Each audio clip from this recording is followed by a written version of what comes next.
ये कितना सुहाना मौसम है। पक्षियों की आवाज़ कितनी सुरीली लगती है। ये देखना बड़ा वाजिब होगा कि किस तरीके से पक्षियों की आवाज़ सुनाई देती है और लोगों के कानों तक पहुंचती है। यह वाकई में बड़ा सौंदर्य दृश्य होता है। लेकिन ये पहाड़ का जो आप नज़ारा देख रहे हैं, खूबसूरत पहाड़ है और यहाँ पर लगे हुए पेड़ उतनी ही इस पहाड़ की शोभा बढ़ा रहे हैं। प्रकृति का वातावरण कितना शोभनीय है और इन सब चीज़ों के वातावरण में रहने से काफ़ी मन को खुशी मिलती है। आप देख सकते हैं कि जिस तरीके का वातावरण है उसी तरीके का यहाँ पर पक्षियों की आवाज़ों का कोलाहल है और यह कोलाहल मनुष्य के जीवन को एक नई ऊर्जा देता है। लेकिन बीते कुछ दिनों में जो मध्य प्रदेश के छतरपुर ज़िले की जो चंदला विधानसभा है, जहाँ पर पहाड़ों पर खनन होना स्टार्ट हो गया है। मानो तो लोगों का खनन करना एक वाजिब भी कहना चाहिए। प्रकृति को नष्ट करने के लिए जिस तरीके का इनने वहशीपन अपना रखा है, शायद ये बड़ा मन को दुखी करने वाली चीज़ है कि ये पहाड़, पेड़, पौधे कुछ दिन बाद अगर नष्ट हो जाते हैं तो कहीं ना कहीं मनुष्यों को भी बहुत सारी चीज़ों का सामना करना पड़ता है। और ये पहाड़ जो प्रकृति है, इतना सुंदर वातावरण दोबारा फिर कभी बनाया नहीं जा सकता। ये शासन और प्रशासन के लोग भी जानते हैं। पहाड़ों का खनन करना कितना वाजिब है सरकार की नज़रों में, यह सोचना और इस पर क्रियाकलाप करना शासन प्रशासन के लिए एक चेतावनी है।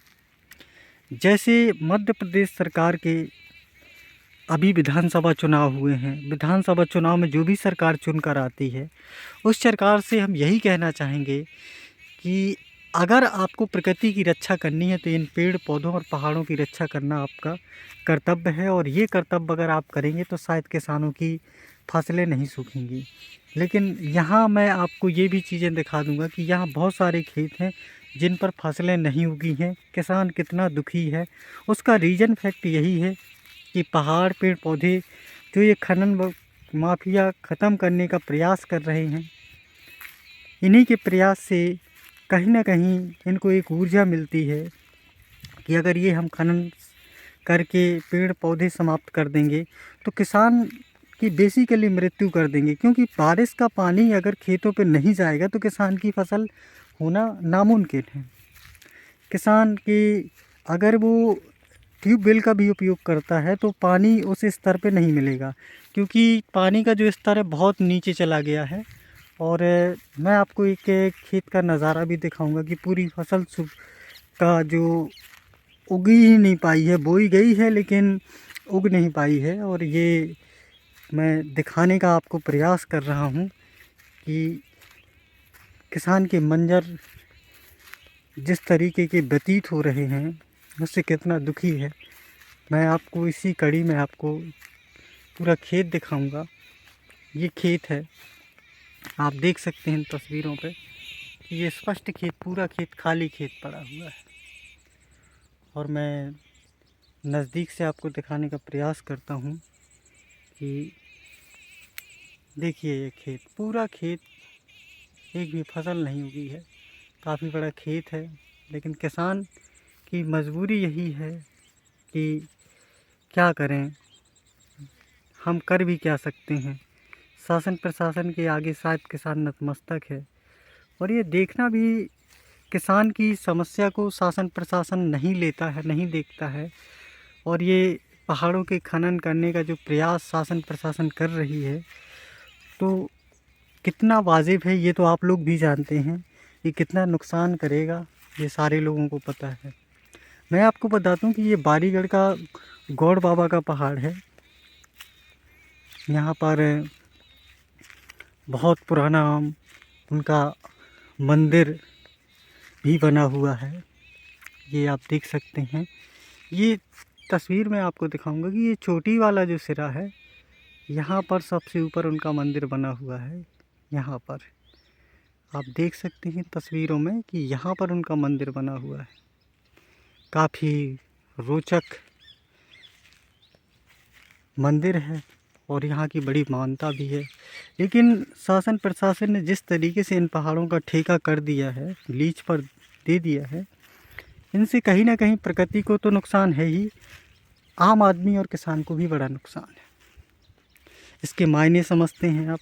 पानी का जल स्तर बहुत नीचे जाना, खनन से अगल बगल की पूरी फसल और खेत खराब होना, और मानव जीवन पर ऑक्सीजन की कमी जैसे क्रियाकलाप होना।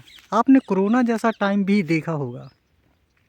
इस कोरोना के टाइम पर जो मानव की मनोधारणा थी वो ऑक्सीजन की कमी से बहुत ज़्यादा विचलित हो गई थी।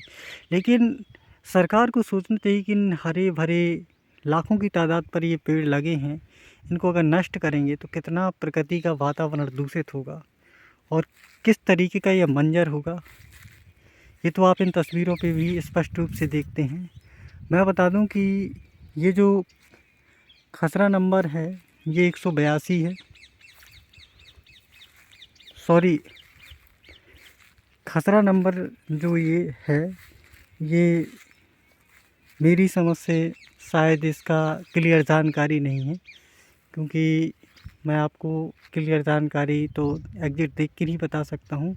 लेकिन ये पहाड़ की जो बेसिक जानकारी है मैं आपको इतनी ज़रूर दे दूँगा कि इसको नष्ट करने से बचाया जाए।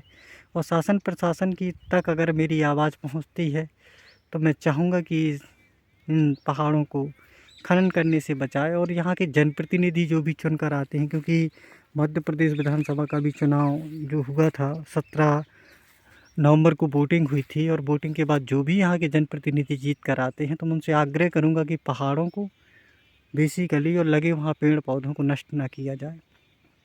मानव जीवन की सबसे बड़ी इकाई ऑक्सीजन है, और ऑक्सीजन अगर समाप्त हो जाएगी तो मानव का जीवन संभव नहीं हो सकेगा, क्योंकि यही पेड़ पौधे ऑक्सीजन देते हैं।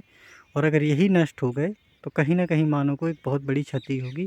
तो इसलिए आप प्रकृति की रक्षा करें। और मैं प्रकृति प्रेमियों से कहना चाहूँगा कि आसपास ज़्यादा से ज़्यादा पेड़ लगाएं और इनकी रक्षा हमेशा करें।